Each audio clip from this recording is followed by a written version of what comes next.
News पर।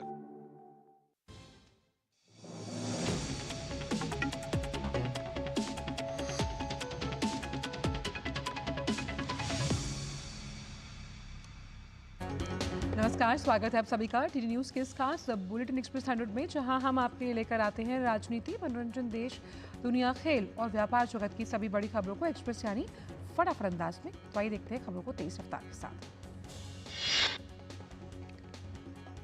बांग्लादेश की प्रधानमंत्री शेख हसीना भारत के 2 दिवसीय दौरे पर। प्रधानमंत्री नरेंद्र मोदी और बांग्लादेश की प्रधानमंत्री शेख हसीना ने दिल्ली के हैदराबाद हाउस में मुलाकात की। नई दिल्ली में प्रधानमंत्री नरेंद्र मोदी ने बांग्लादेश की प्रधानमंत्री शेख हसीना के साथ द्विपक्षीय बैठक की, जिसमें द्विपक्षीय मुद्दों पर चर्चा की गई। इससे पहले भारत दौरे पर आई बांग्लादेश की प्रधानमंत्री शेख हसीना का आज राष्ट्रपति भवन के प्रांगण में औपचारिक स्वागत किया गया। प्रधानमंत्री ने उनका स्वागत किया। इसके साथ ही बांग्लादेश के पीएम शेख हसीना को गार्ड ऑफ ऑनर भी दिया गया। बांग्लादेश की प्रधानमंत्री शेख हसीना ने राजघाट जाकर राष्ट्रपिता महात्मा गांधी को श्रद्धांजलि दी। शेख हसीना ने विजिटर्स बुक पर अपने विचार भी साझा किए। प्रधानमंत्री और बांग्लादेशी प्रधानमंत्री शेख हसीना के बीच आज नई दिल्ली में द्विपक्षीय वार्ता हो रही है। दोनों देशों के बीच कई समझौता ज्ञापनों पर हस्ताक्षर होने की उम्मीद। दोनों देशों के प्रधानमंत्रियों के बीच बातचीत द्विपक्षीय संबंधों को नई ऊंचाइयों पर ले जाने पर होगी केंद्रित। पिछले कुछ वर्षों में भारत और बांग्लादेश के बीच समग्र रणनीतिक संबंध और प्रगाढ़ हुए। भारत की पड़ोसी प्रथम नीति के तहत बांग्लादेश एक महत्वपूर्ण साझेदार और ये सहयोग सुरक्षा, व्यापार, वाणिज्य, ऊर्जा, संपर्क, विज्ञान और टेक्नोलॉजी, रक्षा और समुद्री मामलों तक फैला हुआ है। विदेश मंत्री डॉक्टर एस जयशंकर ने भारत दौरे पर आई बांग्लादेश की प्रधानमंत्री शेख हसीना से मुलाकात की। प्रधानमंत्री शेख हसीना प्रधानमंत्री मोदी के आमंत्रण पर भारत के राजकीय दौरे पर आई हैं। विदेश मंत्री डॉक्टर एस जयशंकर ने एक पोस्ट में लिखा कि बांग्लादेश की प्रधानमंत्री शेख हसीना से मुलाकात कर बहुत खुशी हुई। उन्होंने लिखा कि भारत की उनकी राजकीय यात्रा हमारे घनिष्ठ और स्थायी संबंधों को रेखांकित करती है। बांग्लादेश की प्रधानमंत्री शेख हसीना के निजी उद्योग और निवेश सलाहकार सलमान एफ रहमान ने कहा कि भारत के साथ हमारे बहुत करीबी संबंध। प्रधानमंत्री ने हमेशा पड़ोसी पहले नीति पर किया फोकस। प्रधानमंत्री हसीना हमेशा कहती है कि वे पड़ोसियों को प्राथमिकता देंगी। ये यात्रा उसी रिश्ते की भावना के तहत हो रही है। ये द्विपक्षीय यात्रा है। हम भारत के साथ मौजूदा मैत्रीपूर्ण संबंधों को और मजबूत करना चाहते हैं। तमिलनाडु विधानसभा परिसर में कलाकुरुचि शराब त्रासदी पर एआईएडीएमके विधायकों ने नारेबाजी की और विरोध प्रदर्शन किया। एआईएडीएमके ने प्रश्नकाल के दौरान शराब त्रासदी पर चर्चा की मांग की। स्पीकर के अनुरोध ठुकराया और कहा कि वो शून्यकाल के दौरान समय देंगे। उसके बाद एआईएडीएमके ने विधानसभा से वॉकआउट कर दिया। तमिलनाडु के कलाकुरुचि जिले में जहरीली शराब पीने से मरने वालों का आंकड़ा बढ़ता जा रहा है। इसमें अब तक 53 लोगों की मौत हुई, 141 लोग अस्पताल में भर्ती। घटना के बाद से राज्य की स्टालिन सरकार की मुश्किलें काफी बढ़ गईं। विपक्षी दल मुख्यमंत्री स्टालिन से इस्तीफे की मांग कर रहे हैं। इस मामले पर भाजपा आज राज्य सरकार के खिलाफ विरोध प्रदर्शन कर रही है। दिल्ली आबकारी नीति मनी लॉन्ड्रिंग मामले में दिल्ली के मुख्यमंत्री अरविंद केजरीवाल की जमानत पर दिल्ली हाईकोर्ट ने फिलहाल लगाई रोक। फैसला अपने पास रखा सुरक्षित। अरविंद केजरीवाल को तब तक तिहाड़ जेल में रहना पड़ेगा और इससे पहले राउत एवेन्यू कोर्ट ने केजरीवाल को जमानत दी थी। इस पर ईडी ने शुक्रवार को हाईकोर्ट का रुख किया था। ईडी ने हाईकोर्ट से इस मामले में तत्काल सुनवाई की मांग की और हाईकोर्ट इसके लिए राजी हुआ था।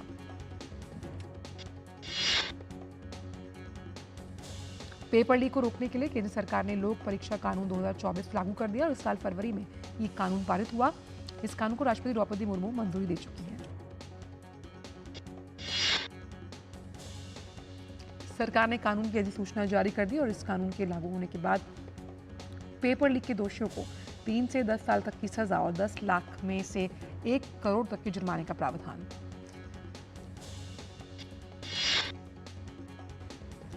इस कानून के दायरे में यूपीएससी, एसएससी, रेलवे बैंकिंग भर्ती और एनटी की तरफ से आयोजित सभी परीक्षाएं समाहित हो जाएंगी। अगर कोई संस्था पेपर लीक में शामिल है तो उसकी संपत्ति नष्ट करने और परीक्षा का पूरा खर्च उसी संस्थान से वसूलने का भी नियम है। इस कानून के तहत आरोपी को जमानत का प्रावधान भी नहीं। डीएसपी या असिस्टेंट कमिश्नर से छोटे पद पर काबिज कोई अधिकारी इस कानून के तहत जांच नहीं कर सकता। नीट पेपर लीक मामले में बिहार पुलिस की आर्थिक अपराध इकाई को बड़ी सफलता मिली। पुलिस विभाग के सूत्रों से मिली जानकारी के अनुसार ईओयू ने कल देर रात 1 बजे सिंटू नाम के आरोपी को झारखंड देवघर से किया गिरफ्तार। प्रारंभिक पूछताछ में आरोपी ने गुनाह कबूल लिया। हालांकि आधिकारिक रूप से अभी कोई बयान जारी नहीं किया गया। सूत्रों के अनुसार आरोपी ने बताया कि उसे रवि यात्री से प्रश्न पत्र और उत्तर प्राप्त हुए। उसके बाद उसने प्रश्न पत्र और उत्तर अमित आनंद और नीतीश कुमार को व्हाट्सएप के जरिए भेजे। राजधानी दिल्ली में जल संकट की समस्या लगातार बनी हुई है। दिल्ली के कई इलाकों में टैंकरों के जरिए लोगों को पानी की आपूर्ति की जा रही है। दिल्ली में जल संकट को लेकर भाजपा कार्यकर्ता ने दिल्ली जल बोर्ड कार्यालय के बाहर विरोध प्रदर्शन किया। पुलिस ने प्रदर्शनकारियों को तितर बितर करने के लिए पानी की बौछारें की। मुख्यमंत्री पद की शपथ लेते ही चंद्रबाबू नायडू एक्शन मोड में नजर आए। आंध्र प्रदेश की पूर्व मुख्यमंत्री वाईएस जगनमोहन रेड्डी के आवास के बाद अब ताडेपल्ली स्थित उनकी पार्टी वाईएसआरसीपी के केंद्रीय कार्यालय को बुलडोजर से ध्वस्त कर दिया गया। वाईएसआरसीपी ने कहा कि टीडीपी प्रतिशोध की राजनीति कर रही है। कार्रवाई तब भी जारी रहेगी जब वाईएसआरसीपी ने पिछले दिन उच्च न्यायालय का दरवाजा भी खटखटाया था। आज देव स्नान पूर्णिमा है। भगवान जगन्नाथ की भव्य रथ यात्रा से 2 हफ्ते पहले देव स्नान किया जाता है और इस दिन भगवान जगन्नाथ के साथ ही बलभद्र जी, सुभद्रा जी और सुदर्शन जी को विशेष स्नान करवाया जाता है। स्नान से पहले इन तीनों की भव्य और आकर्षक यात्रा निकाली जाती है, इसलिए इसे स्नान यात्रा भी कहते हैं। इस अवसर पर पुरी के जगन्नाथ मंदिर में भक्तों का जन सैलाब उमड़ पड़ा। आज श्री अमरनाथ जी की प्रथम पूजा की गई। जम्मू कश्मीर के उपराज्यपाल मनोज सिन्हा ने प्रथम पूजा में वर्चुअल रूप से भाग लिया। इस वर्ष श्री अमरनाथ जी की यात्रा 29 जून से शुरू होगी, 19 अगस्त तक चलेगी। 2024 को ये समाप्त होगी। मान्यता की ये भी है कि श्री अमरनाथ जी की पवित्र गुफा में भगवान शिव ने माता पार्वती को अमर कथा सुनाई थी। जम्मू कश्मीर के उपराज्यपाल मनोज सिन्हा ने कहा कि आने वाले श्रद्धालुओं के लिए सभी जरूरी सुविधाएं कर ली गई। सुरक्षा के भी कड़े इंतजाम हैं। ज्येष्ठ पूर्णिमा के अवसर पर अयोध्या में श्रद्धालुओं ने सरयू नदी में पवित्र गंगा में स्नान किया। यूपी के गढ़मुक्तेश्वर में ज्येष्ठ पूर्णिमा के अवसर पर श्रद्धालुओं ने ब्रज घाट पर गंगा स्नान किया। प्रयागराज में ज्येष्ठ पूर्णिमा के अवसर पर श्रद्धालुओं ने संगम घाट पर स्नान किया। ओडिशा के पुरी में आज स्नान पूर्णिमा बड़े ही हर्ष और उल्लास के साथ मनाई जा रही है। शुभ अवसर पर रेत कलाकार मानस कुमार ने बलभद्र, भगवान जगन्नाथ और देवी सुभद्रा की रेत से मनमोहक कलाकृतियां बनाई। फिलहाल एक्सप्रेस 100 में वक्त छोटी सी ब्रेक का है। जिन्होंने यूज किया है वो जानते हैं असली हींग का स्वाद। MDH सुपर हींग, शुद्धता का असली तड़का। MDH।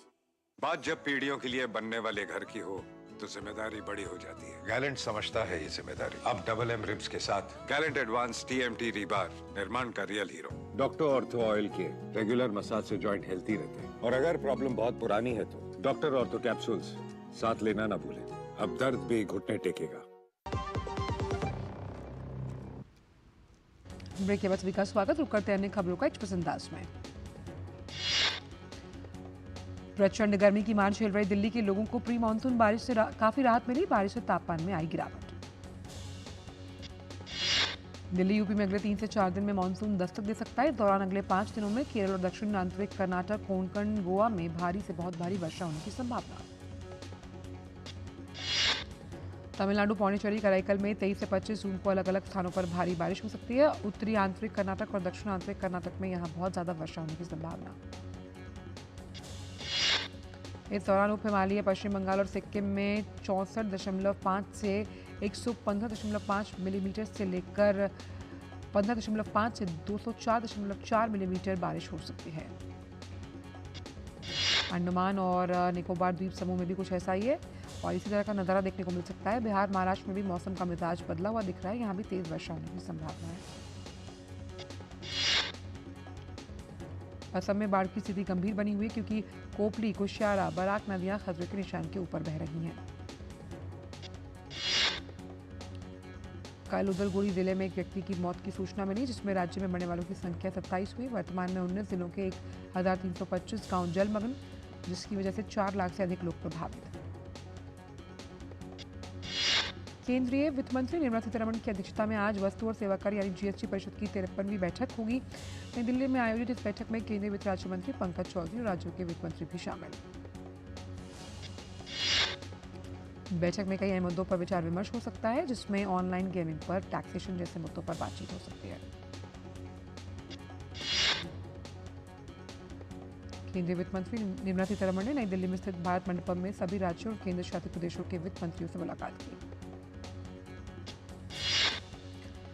पेंशन कोष नियामक एवं विकास प्राधिकरण PFRD ने नई पेंशन व्यवस्था को युवाओं में आकर्षक बनाने के लिए कई कदम उठाए। इसके लिए वह सितंबर में new balance life cycle fund पेश करेगा। अंशधारकों को अब और 10 साल तक इक्विटी में ज़्यादा निवेश करने का मिलेगा अवसर। इससे रिटायरमेंट तक का अच्छा खासा फंड कॉर्पस हो पाएगा, साथ ही जोखिम और रिटर्न में लंबे समय तक संतुलन बनाने में मिलेगी मदद। देश के विनिर्माण और सेवा क्षेत्र की कारोबारी गतिविधियों में जून में हुई बढ़त। कर्मचारियों की नियुक्तियां अप्रैल 2006 के बाद सबसे ज्यादा तेज गति से बढ़कर 18 वर्ष के उच्चतम स्तर पर पहुंची। HSBC के परचेजिंग मैनेजर्स इंडेक्स के अनुसार अंतर्राष्ट्रीय बिक्री और नए ऑर्डर बढ़ने की वजह से रोजगार में बढ़त देखने को मिली। सेवा क्षेत्र का PMI इस साल में जून में बढ़कर 7.4 पहुंचा। घरेलू उत्पादन को बढ़ावा देने और आयात को कम करने के लिए केंद्र सरकार तुअर, उड़द और मसूर की 100% खरीद न्यूनतम समर्थन मूल्य पर करेगी बात। केंद्रीय किसान कल्याण ग्रामीण विकास मंत्री शिवराज सिंह चौहान ने कहा कि यदि किसानों को बाजार में उनकी उपज का MSP नहीं मिलेगा तो केंद्र सरकार किसानों की 100% उपज खरीदेगी।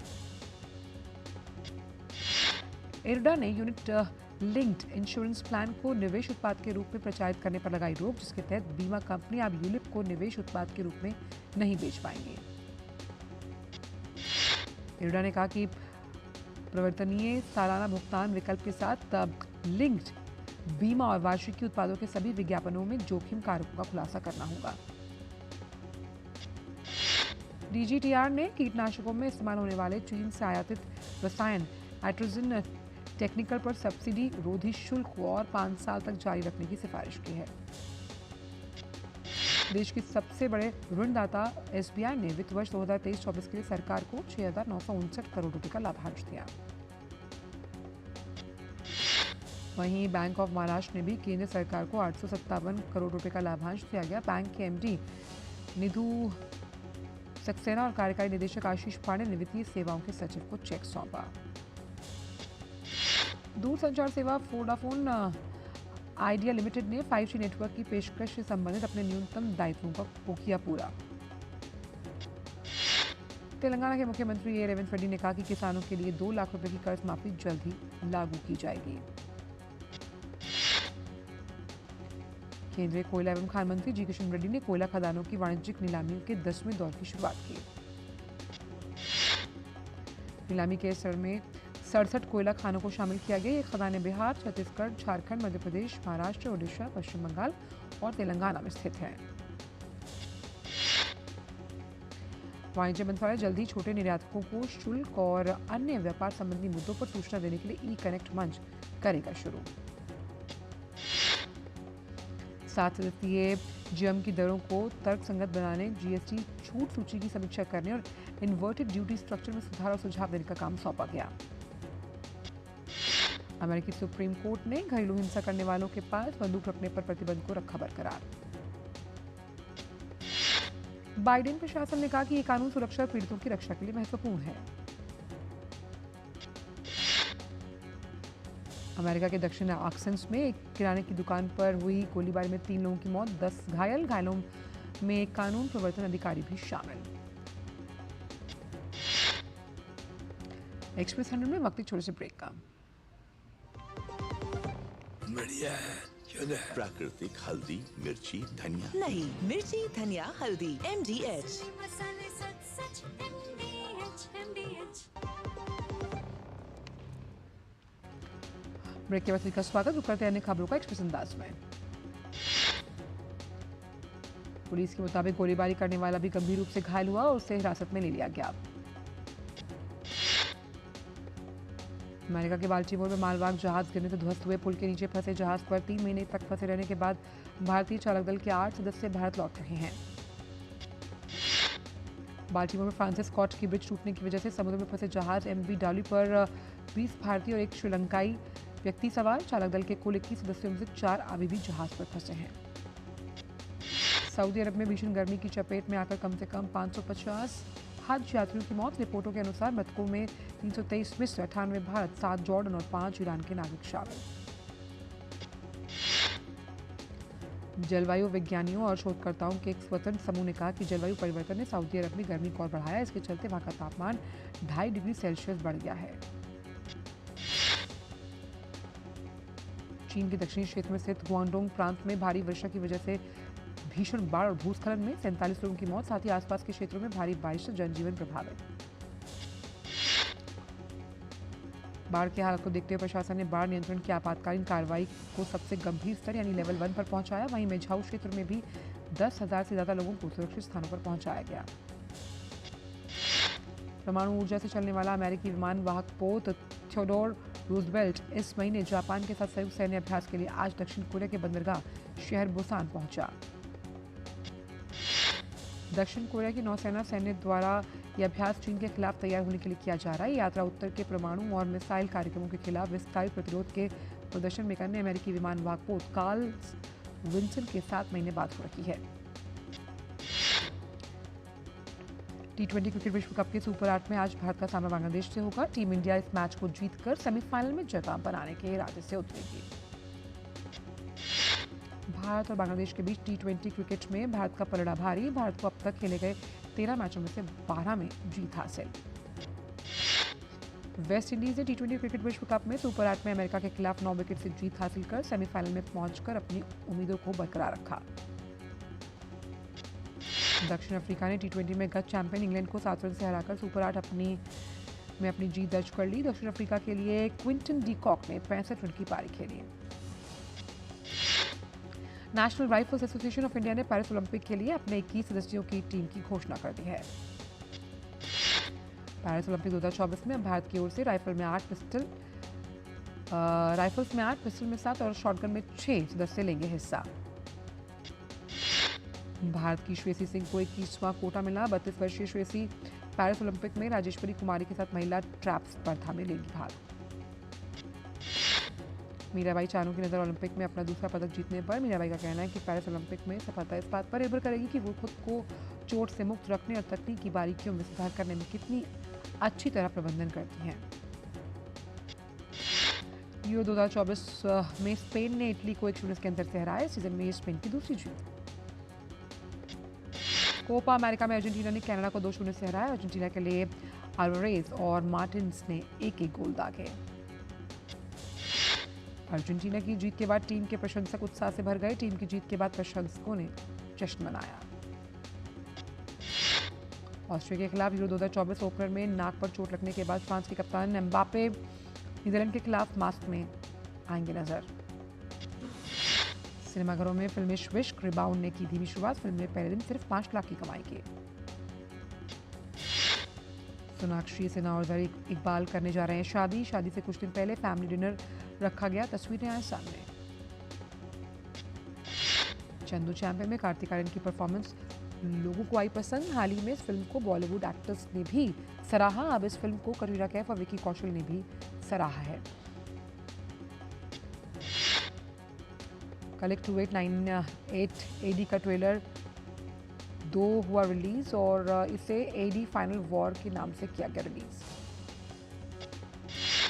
बिग बॉस OTT सीजन 3 का आगाज हुआ। अनिल कपूर ने बतौर होस्ट शो में धमाकेदार डांस के साथ मारी एंट्री। झकास अंदाज में नजर आए अनिल कपूर। इस बार बिग बॉस OTT सीजन 3 में कई नियम बदले गए और इस बार घर में एक भेदी होगा जो बाहर की जानकारी घर वालों को देगा। बॉलीवुड डायरेक्टर और खतरों के खिलाड़ी के होस्ट रोहित शेट्टी ने सीजन 14 के सेट से कुछ तस्वीरें की शेयर। मशहूर बॉलीवुड निर्देशक वेणुगोपन ने 67 साल की उम्र में इस दुनिया को कहा अलविदा। वो जयराम अभिनीत शारजा टू शारजा सहित कई मलयालम फिल्मों के लिए जाने जाते थे। एक्ट्रेस निया शर्मा ने TV show laughter chefs unlimited entertainment show में एपिसोड में अगर देखा जाए तो खाना बनाते वक्त खुद को किया घायल।